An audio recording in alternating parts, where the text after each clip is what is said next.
In the last week of March of 1922, on a small farm in the Bavarian countryside, 70 kilometers north of Munich, a man named Andreas Gruber walked out to his property line in the snow and stopped. They were footprints crossing his field. They led out of the forest to the edge of his farmyard. They were deep, human, recent. They walked toward his house. They did not walk back. He followed them to the tool shed. He followed them to the outer fence. He followed them to the door of his own barn. The prints stopped there, at the threshold. There were no prints leading away. Whoever had walked out of the woods into Andreas Gruber's life, sometime in the hours before dawn that morning, had arrived at his house and had not left. A few days later, in the attic of that same house, Andreas Gruber would hear footsteps overhead at night. A few nights after that, he and his family, and the woman who had arrived that very afternoon to begin work as their new maid, 6 people in all, would be murdered by a single attacker with a kind of pickaxe called a mattock. The murders at Hinterkaifeck are, more than a century later, still unsolved. This is what is known. The farm called Hinterkaifeck was small and remote. It sat in a clearing between 2 stretches of forest, connected to the nearest village by a narrow dirt road. Andreas Gruber, 63 years old, had lived there for most of his life. His wife, Cecilia, was 72.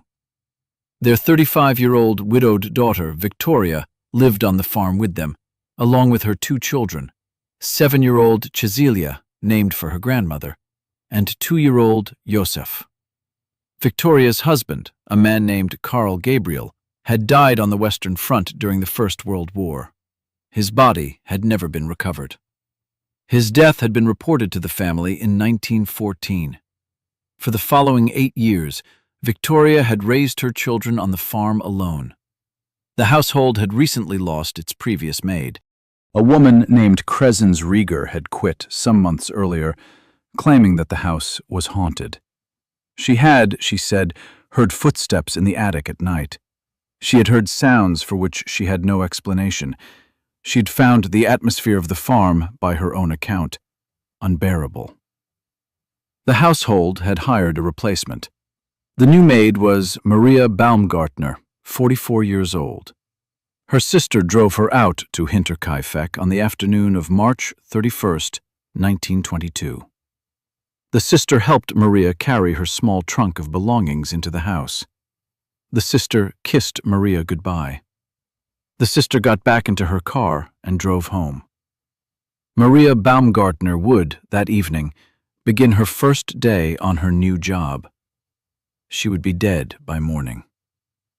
The precise sequence of events on the night of March 31st and the early hours of April 1st was reconstructed afterward by the investigators who arrived 4 days later to find the bodies. Their reconstruction is, by contemporary standards, partially incomplete. Some of what they concluded was based on inference. Some of what is accepted as fact today rests on investigators' notes rather than on direct evidence. What is accepted in their reconstruction is this. On the evening of March 31st, the 4 adult members of the Gruber household went one by one to the barn. They appeared to have been drawn there individually, each believing the one before had stepped away for an ordinary reason. In the barn, as each arrived, they were killed. The attacker then crossed the yard to the main house.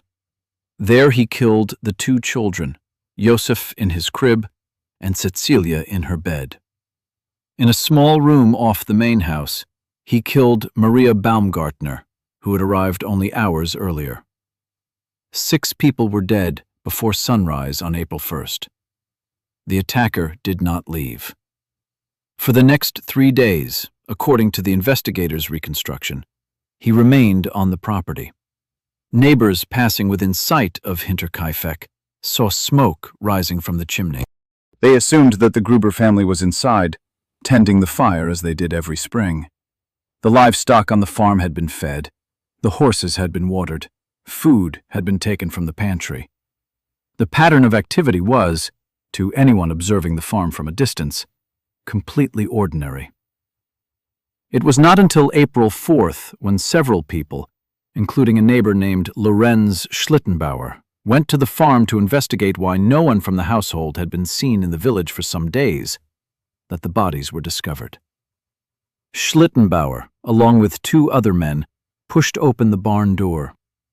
The bodies of Andreas, Katzilia, Victoria, and the 7-year-old Katzilia were inside. The bodies had been partially covered with straw. Inside the main house, they found Josef and Maria Baumgartner. The autopsy, conducted the next day by a Bavarian doctor named Aumiller, concluded that all 6 had been killed by blunt force trauma delivered by a heavy, bladed tool. Their injuries were consistent in the investigators' reconstruction with the mattock that would later be found in the farm's attic during the demolition of the building a year afterward.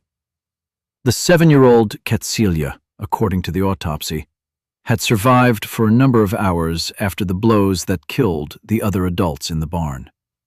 Some details of what she experienced in those hours are contested and are best left to the investigators' original records, which remain in the Bavarian archives. What is agreed is that she did not die quickly. The investigation that followed consumed the energy of the Bavarian police through most of 1922 and into 1923. Hundreds of people were interviewed. Suspicion fell on many. On Lorenz Schlittenbauer, the neighbor who had discovered the bodies and who had, at an earlier point, fathered a child with Victoria Gabriel. On Karl Gabriel, Victoria's supposedly dead husband, whose body had never been recovered from the front. On traveling strangers, on locals who had argued with the Gruber family over land. The police in 1922 were so desperate for a lead that at one point in the investigation, they had the heads of the victims removed from their bodies and transported to a clairvoyant in Munich, hoping that she would be able to read something from them that the forensic work had missed. No arrest was made. No suspect was ever charged. The case went quiet through the late 1920s and 1930s. Lorenz Schlittenbauer, the neighbor who had found the bodies, was, for the remainder of his life, the subject of persistent rumor in his village. He filed lawsuits, several of them, against neighbors who had publicly accused him of the killings. In 1925, 3 years after the murders, he was reportedly seen standing on the cleared site where the Hinterkaifeck farmhouse had once stood. A witness asked him what he was doing there.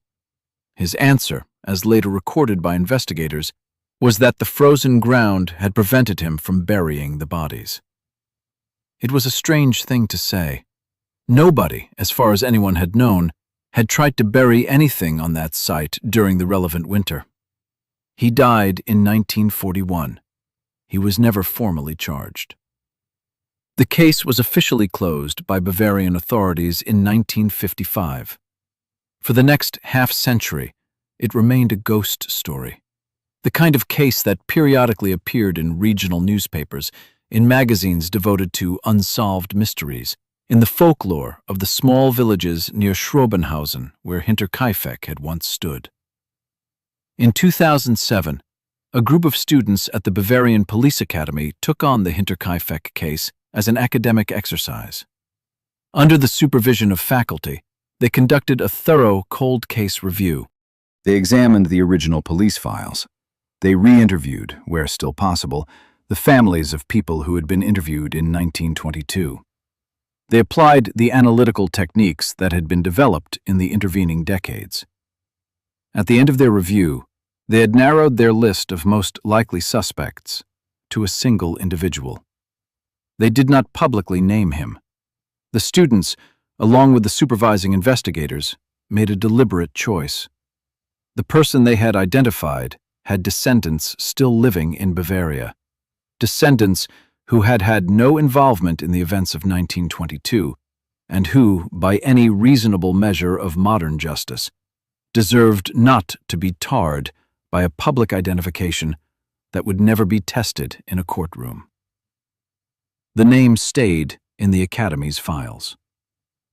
What the Bavarian Police Academy did publicly report, however, was that the person responsible for the Hinterkaifeck murders had, in all probability, been a member of the local community. Someone who had known the farm. Someone who had known the family's routines. Someone who had been able, after killing 6 people, to stay on the property for days without being noticed, because in his physical appearance and in his movement, he looked like someone who belonged there.